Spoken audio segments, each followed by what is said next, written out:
Hi, I'm Larissa from Beekeeping Made Simple, and in this video I am going to share with you my absolute favorite lip balm recipe. And then at the end of the video I'm also going to give you the links so that you can download these labels that I designed and edit them for your own lip balms. This is my favorite recipe because it does a really good job of soothing your lips, locking in moisture, stays on your lips for a while, and isn't really tacky. It calls for 26 grams of coconut oil, 26 grams of sunflower oil, or you can use almond oil, 1 gram of castor oil, 26 grams of beeswax. However, if you want to make a vegan version of this, you can use 26 grams of almond wax, 8 grams of lanolin, 0.1 grams of vitamin E, 15 drops of peppermint essential oil, and 2 drops of rosemary essential oil. And if you want an easy project that you can do now and don't have all these items, you can do a simpler version of this lip balm. Did you know that chapstick is actually a registered trademark? So you cannot use chapstick in the word chapstick on your actual label, especially if you're going to sell it. If you want a simpler version of this recipe, you can just go with 26 grams of beeswax, coconut oil, and almond oil or sunflower oil. Sunflower oil and coconut oil can be found in most grocery stores, and it will make a great chapstick. However, I like to add that little bit of lanolin and castor oil because it is better for your lips during those really cold months when your lips might be super chapped. This recipe I'm doing will make roughly 20 tubes of 0.15 ounce lip balm tubes. You can also put this recipe in little tins or 1 ounce jars. You might have some from honey jars that you sell. It is soft enough that you can put it in a tin. However, I like to add just an extra 1 or 2 grams of oils to make it just a little bit softer. The first step is to melt your beeswax. I like to melt my beeswax first and then add the oils once the beeswax is melted because beeswax has a much higher melting point than other waxes. So we're looking for 26 grams of beeswax. To melt your wax, you're going to put your wax into a heat-safe container. I like to use this 4-cup Pyrex measuring cup. It's glass. You can also use metal containers or you can use a small pot. And then you're going to put your heat-safe container into a double boiler. A double boiler is something that holds water. You heat up that water and then you put another heat-safe container into it. This allows you to melt your wax and oils without having it on direct heat down below. Instead, it's submerged in water so that the water heats all of the oils and waxes in the container on the sides as well as the bottom. So here what I have is just a small pot, medium-sized pot. I have my wax in my glass Pyrex container and I filled my pot up with water halfway, and then I just put my Pyrex container right inside. So it is floating inside the pot. It is not sitting on the bottom in the pot. While we're waiting for our beeswax to melt, we can measure out our other oils. I already had these oils because I had them for soap making. They're really common oils for making soap. We need 1 gram of castor oil, 8 grams of lanolin. I tear it out so that it's 0 again for each one. 26 grams of sunflower oil. Shoot, I forgot to tear it out. What's 26 plus 8? 26 grams of coconut oil. I do not put each oil into a different bowl. If I get a couple extra grams of something in the recipe, I don't worry about it. It's probably fine. I just don't like to measure too much beeswax because any kind of body product with too much beeswax, it makes it really hard and really tacky. So let's check on our beeswax. Okay, great. So the beeswax is totally melted. You'll see that the water has little bubbles in it, but it is not boiling.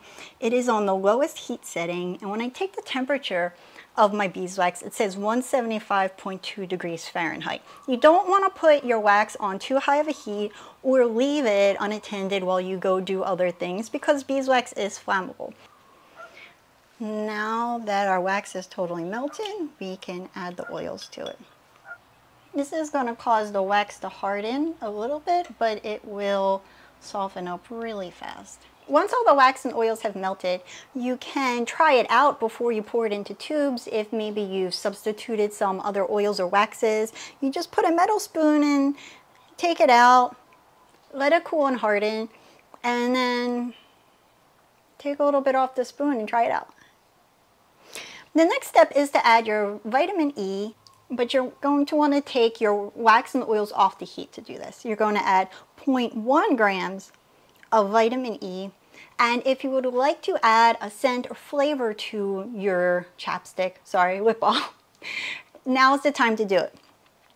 You don't want to add essential oils to your wax when making candles or body products if the temperature is 170 degrees Fahrenheit or hotter, or else that essential oil will dissipate and it won't be there. I like to add peppermint oil to my lip balm, and then a little bit of rosemary. You can add vanilla, lavender and vanilla. A really popular one at the farm I used to work for was they did mango, pineapple, and vanilla. I believe the mango was the most popular, and so was the vanilla. So my temperature is 169 degrees Fahrenheit, so I'm going to add in 16 drops of a peppermint oil.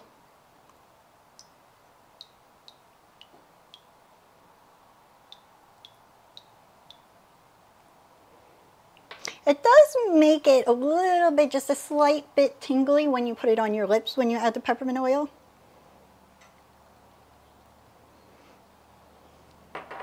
And of course, you don't have to add any essential oils.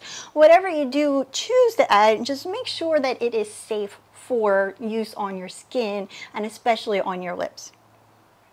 Now we're going to put it in our containers. One reason why I use this Pyrex jar is because it has a nice little pouring spout, and I literally just pour it into the tube and then put it into a container that has walls on it, so that if these tubes were to fall over, I'm not going to have the oils and wax spilling onto my counter.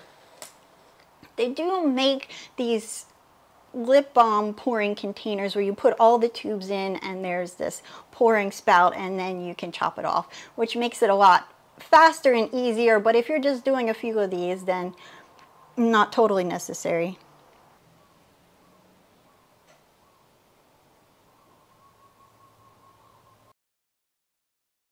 You can pour directly into the chapstick tube. Another option is to use one of these little syringes. This one is from the gas drops that you buy for babies. Also works well. You just want to work fast because beeswax hardens pretty fast. And here we have our lip balm. Once the color has lightened and it looks like it is solid, then you can put the cap on it and you are all done. I made these labels just for you guys. I don't use them anywhere else in my business. Nobody else has them, and they are free for you to download. I used to be a graphic designer, and I love sharing easy ways for you guys to be able to sell your products and make a little bit of money. So go to beekeepingmadesimple.com/blog/lip balm, and you'll be able to download the working files as well as the PDF and the font file that I used for this lip balm.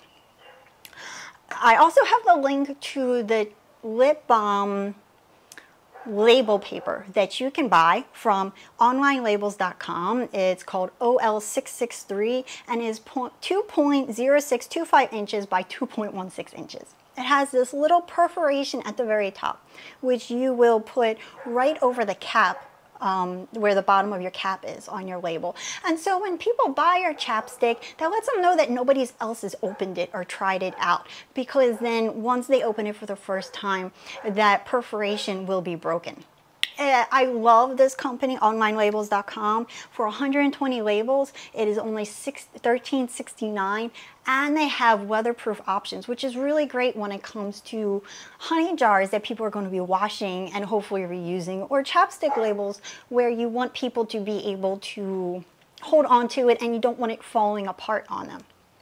Speaking of which, a friend of mine sells beeswax body products all over the island, and he said that his #1 seller is lip balm. It has a fairly high price point considering it's just 0.15 ounces. It's fairly easy to make and does not cost a lot in materials. So if you're looking to start selling at the markets or do already, I highly recommend adding lip balm, especially having different scents / flavoring. This body product uses beeswax, and using beeswax in body products has a few benefits. One, you are supporting beekeepers if you are buying wax from them. It also provides the skin with this protective barrier against the elements, against the dry air or the cold air, and it also locks in the moisture and the natural oils that your skin is already producing. Beeswax also goes through very little processing by most beekeepers before it is sold. So I highly recommend, if you don't have your own beeswax, to talk to some of the beekeepers at your farmer's market to see if you can buy wax from them before you go to some of the big name companies and buying beeswax. I'm always suspicious of that bright yellow wax that you see for sale on Amazon, and because my beeswax is almost never that color. It is all different shades of tan, brown, yellow, and orange. The other point I wanted to talk about is whether beeswax is vegan or not. I did mention that if you want your product to be vegan, that you should use almond wax. Technically, beeswax, as well as honey and other products harvested from the beehive, are not considered vegan.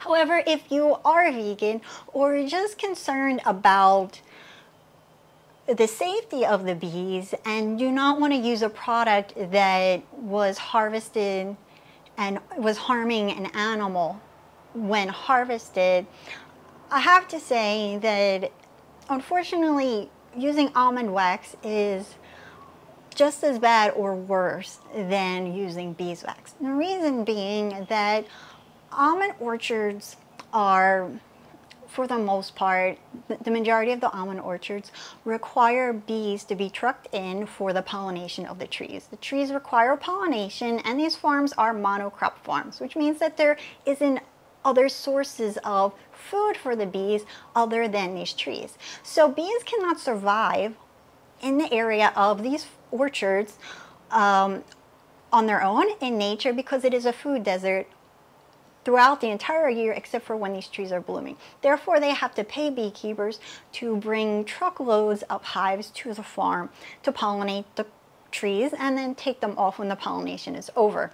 Although there are some beekeepers that are offering pollination services and moving their bees around and are considerate of the bees and treat their bees fairly well, it is very disruptive to the hive to put the bees on a truck and to move them to a different area and then to take them off.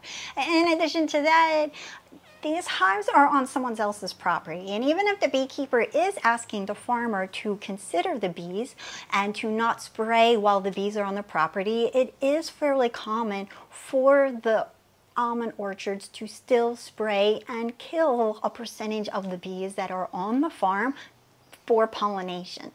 So if you are concerned about the health and safety of the honeybees, I would go with beeswax over almond wax, because you can get locally sourced beeswax from a local beekeeper that is being thoughtful to their hives and is actually helping the bees, because bees in nature do not have as high of a survival rate as honeybees kept by most experienced beekeepers.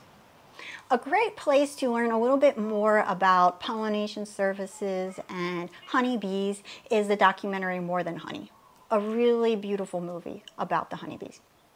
Thanks for watching my video. If there are extra tips you want to add in, please leave them below in the comments. I love to hear from you guys and to see how your products turned out.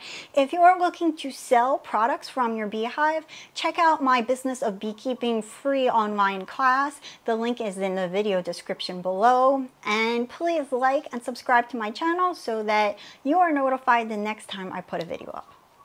See you next time.